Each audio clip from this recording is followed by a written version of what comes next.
When a man hurts a good woman, he doesn't just fracture a relationship, he fractures part of his own soul. This isn't simply about heartbreak or betrayal. It's about a man's failure to live up to the responsibility of being worthy of trust, love, and loyalty. A good woman is not naive. She offers grace, not ignorance. She gives more than she takes, not because she is weak, but because she sees strength in nurturing the people she loves. When a man wounds that kind of woman, he disrupts something sacred. He violates the space where truth, vulnerability, and feminine power meet. What follows isn't just her pain. It's a collapse of meaning for the man. He may not realize it immediately, but he's pierced his own integrity. He's broken a covenant not only with her, but with himself. And if he doesn't stop, if he doesn't look at the rubble and take responsibility, he becomes something dangerous, not just to others, but to himself. A man who refuses to recognize the cost of his actions will find himself alone, bitter and hollow, blaming the world for the emptiness he built with his own hands. But here's the paradox. That same hurt woman, she rises. Maybe not immediately, but eventually. She recalibrates. She rebuilds. And then in that process, she becomes wiser, stronger, more discerning. Her grace, once given freely, becomes guarded. She's not broken. She's refined. The man, meanwhile, is left with a choice: learn, repent, grow, or spiral. The wound he inflicted becomes a mirror, and only if he's courageous enough to look into it will he find the chance at redemption. So when a man hurts a good woman, it's not just an emotional misstep, it's an existential crisis. And what follows depends entirely on how seriously he takes the truth of what he's done. When a man hurts a good woman, he often doesn't understand the full gravity of what he's done, not just to her, but to himself. This isn't merely about causing someone emotional pain. It's about a man violating the very foundation of his own character. You cannot lie, betray, manipulate, or abandon someone who has offered you their trust and walk away unchanged. You cannot look into the eyes of someone who gave you love without condition and later pretend you didn't know the value of what you held. To harm a good woman is to harm the part of you that was capable of recognizing goodness in the first place. Men often underestimate the moral weight of their actions in relationships. They think pain is something external, a ripple that fades with time. But the deeper reality is this: when you betray someone who was good to you, something within you begins to deteriorate. Your ability to trust yourself, to respect yourself, to walk upright with confidence and clarity, it begins to decay. You may still put on the appearance of strength, competence, and control, but beneath it is a hollowed-out version of the man you once were or could have become. The conscience isn't some abstract philosophical idea. It's a real, living part of a man's psyche. When you violate it, it fights back. At first, maybe it's a quiet unease, something you ignore or distract yourself from, but over time, that internal dissonance grows. You begin to lie more easily. You avoid accountability. You feel anger not because others wrong you, but because their presence reminds you of your own failings. What you did to her becomes a shadow that follows you. And if you don't face it, it consumes you slowly, often without you realizing how deep the damage goes. You see, hurting a good woman isn't just a failure of love. It's a failure of manhood. It's the moment where you chose ego over integrity, impulse over responsibility. And that choice doesn't just cost her, it costs you. You lose the version of yourself that could have grown alongside her. You lose the peace that comes from knowing you acted with honor. And the worst part, you often won't feel it immediately. It sneaks up in the silence, in the loneliness, in the moment you realize that no one trusts you, not even yourself. But that's the true consequence. Not just the breaking of her heart, but the slow erosion of your own. A good woman's love is not rooted in naivety or weakness. It is grounded in conscious choice, in the decision to see the best in someone and to nurture it. Her love is deliberate.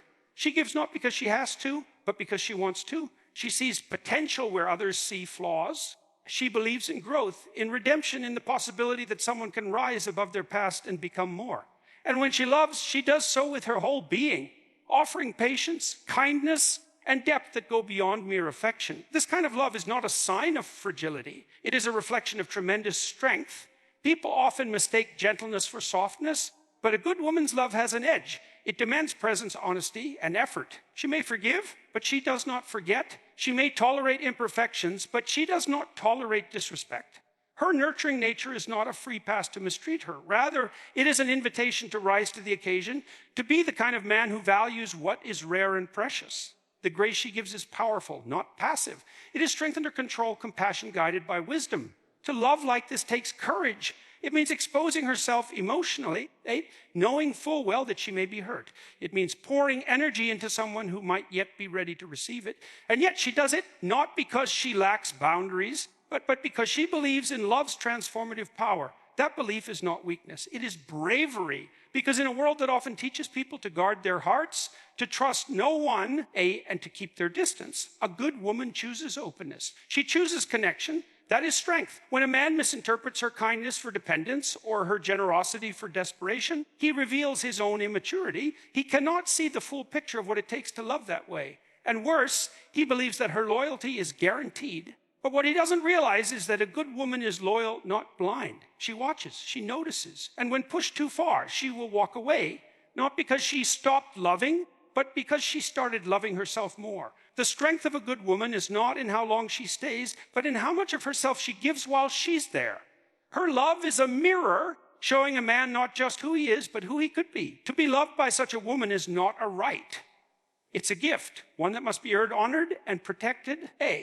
When a man causes deep harm to a good woman, the immediate fallout might seem external. Tears, distance, perhaps even the end of the relationship. But the more profound consequence is internal. It's not always dramatic or loud. It can feel like silence, like emptiness, like something intangible has been lost. That's because when a man betrays someone who genuinely loved and trusted him, he begins to fracture his own internal framework, his conscience, his sense of self, and his moral grounding. At first, it might feel like a release. He may rationalize it. He may convince himself she was too much, too emotional, too demanding. He might even celebrate his freedom, indulge in distractions, or surround himself with noise to drown out the quiet truth. But that voice inside him, that voice that knows right from wrong, doesn't go away, it lingers, and eventually it speaks louder. Guilt doesn't always arrive in obvious ways. Sometimes it's restlessness. Sometimes it's the inability to connect with others deeply again. Sometimes it's looking in the mirror and not liking who's staring back. When a man hurts a good woman, he often doesn't anticipate the cost to his own peace. That woman offered him a version of life rooted in honesty, depth, and unconditional care. When he turned away from that, he didn't just reject her, he rejected the better version of himself that she saw and believed in. As time passes, the man may notice a pattern. Surface-level relationships feel empty. Trust is harder to earn from others, but also from himself. He starts to question his own decisions more. He becomes wary, suspicious, maybe even cynical. The damage spreads inward because betrayal isn't a one-way action. It reflects the betrayer's own disconnection from his values. The moment a man chooses ego over humility, deceit over honesty, or convenience over commitment, he sets off a chain reaction. He diminishes his capacity to love, to be loved, and to find meaning in connection. And if he doesn't stop to reflect, to genuinely face what he's done, he becomes numb, not just to others, but to himself. He becomes a man who has to lie to feel okay, who avoids silence because it speaks too loudly, who pretends not to care because caring would force him to confront his own failure. And while the woman he hurt may eventually heal and grow stronger, the man's internal struggle remains unresolved until he chooses to face it. A good woman doesn't stay broken. She may stumble, she may cry, and she may take time to grieve, but she doesn't remain in that place. When she is hurt by someone she trusted, someone she gave her heart to, the pain runs deep, but that pain becomes a turning point. It wakes her up, forces her to look at herself and the world with new eyes. She begins the slow, often painful process of transformation. And through that process, she becomes stronger, not just emotionally, but spiritually, mentally, and even physically. She learns what she tolerated that she shouldn't have, and she learns where she gave too much and received too little. And she begins to build something new herself. The woman who once gave so freely now learns discernment. She no longer romanticizes potential, she studies patterns. She no longer clings to promises, she observes actions. Her heart doesn't harden, but it becomes wiser. Her love doesn't disappear, but it becomes more intentional. She doesn't give up on people, but she gives up on fixing them. She lets go of the fantasy that love alone is enough to heal someone who refuses to heal themselves. This new version of her doesn't need to raise her voice or prove her worth. She carries herself differently. Her silence becomes powerful. Her presence becomes rare. She values her peace above attention, her growth over validation. Where she once bent to accommodate others, now she stands with boundaries that are clear and unshakable. And not because she's bitter, but because she finally understands the cost of betraying herself for the sake of someone who never deserved that sacrifice.